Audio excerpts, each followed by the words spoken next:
Président, si vous voulez intervenir là-dessus, tout à fait. je vous donne la parole. D'abord, j'ai été en Tanzanie dans les années 70.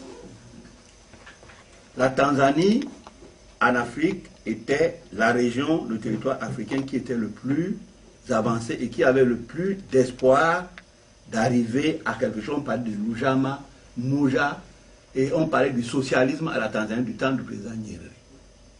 J'avais été à une conférence internationale. D'ailleurs, c'est là-bas que j'ai vu pour la première fois, je crois, Kabila, avec John Garang, à cette conférence. Lorsque j'ai vu ce film,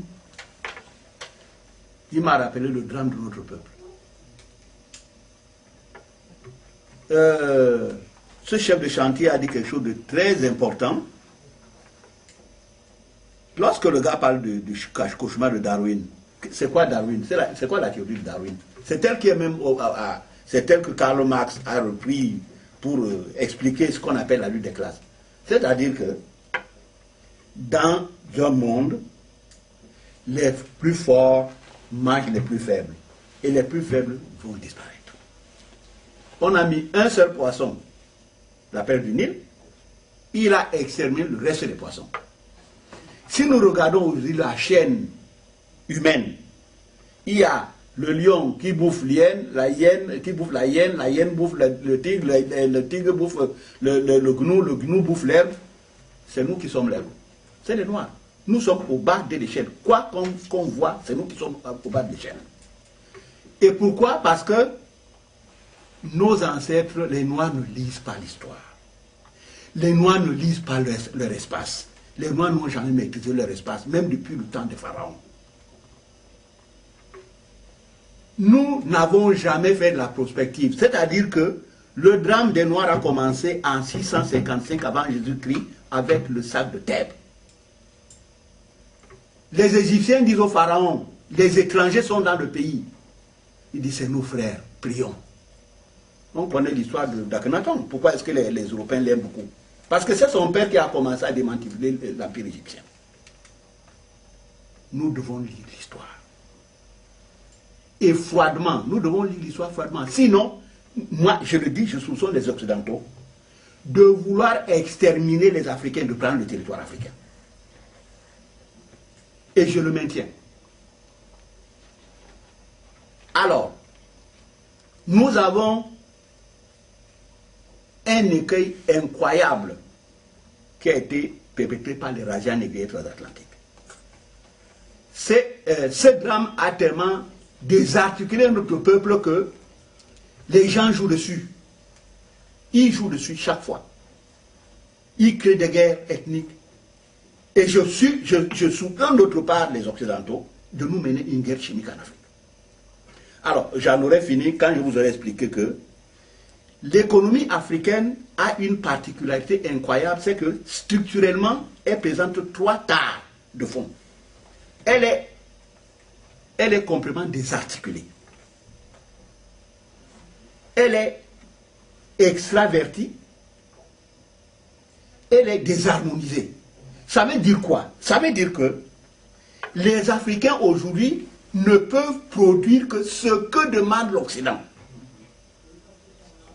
Elle est désintégrée, désarticulée, extravertie. Cela veut dire que nous avons, pour une paire de chaussures que fabrique un Africain, elle coûte 10 fois, 20 fois plus qu'une paire de chaussures qui est fabriquée pour un Européen. Pourquoi? Parce que l'économie n'est pas harmonieuse. Vous avez ici les zones industrielles où vous avez besoin de clous, on fait les clous à côté pour faire les chaussures. L'autre fait du cuir ici. Comme ça, les coûts sont bas. Pour qu'un Africain achète un clou pour fabriquer une chaussure, il faut qu'il aille le chercher en Europe. Parce que nous avons une économie. C'est l'Afrique noire qui a encore une économie, qui traîne une économie de type colonial. Le pacte colonial, c'est-à-dire qu'il n'y a aucune industrie aujourd'hui en Afrique, alors que les gens sont en train de fabriquer des trucs les plus spectaculaires. Regardez les cellulaires, les machins. Ils prennent nos matières premières et nous n'avons pas le droit d'en profiter. Donc, comme je vous l'ai dit, si nous ne prenons pas conscience d'un drame, le cerveau fonctionne en raison de la conscience qu'on lui donne. C'est à nous d'impulser, d'envoyer des charges électriques à notre cerveau pour lui dire Notre peuple est en danger. Et il doit se mettre en situation maintenant d'appréhender ce danger et d'appréhender les moyens de le combattre concrètement. Nous avons les plus grands savants au monde et ça, les Africains ne le savent pas. Cheikh Modibo Diarra, c'est le patron de la NASA. Chaque fois que vous voyez Nanja aller dans l'espace, c'est un noir qui l'a envoyé. Ce n'est pas des blancs, on ne le présentera jamais. Vous vous chauffez aujourd'hui à l'énergie nucléaire. C'est Georges Nicolo qui a inventé cette énergie nucléaire. C'est un compatriote de la Guadeloupe. Lorsque vous zappez votre télévision, c'est un noir qui l'a inventé. C'est le même Nicolo. Lorsque vous arrêtez au feu rouge, c'est Morgan, c'est un noir. La lumière là, ce n'est pas un blanc qui la fabrique, ce n'est pas Edison, c'est Latimer. Mettez votre cerveau en marche. Notre peuple est en danger. Nous devons donc, nous allons trouver les moyens militaires et techniques, intellectuels de relever ce danger. Mais il faut que tout le monde se mette en ordre de marche. Et nous devons former des gens pour ça. Notre cerveau doit être prêt. Nous sommes en danger. Parce que nous avons nous sommes des frères, tout le monde s'aime. On ne s'aime pas. Alors, calibrez vos cerveaux. Et commencez à les calibrer autour de vous. Vous allez voir que nous allons former les plus grands savants que le monde ait connus. Je vous rappelle que vos ancêtres, les Égyptiens, ont calculé la base des pyramides d'Égypte. Les mathématiques que les gens font aujourd'hui au lycée, nos enfants les faisaient dans l'école primaire en Égypte, au temps des pharaons. Merci.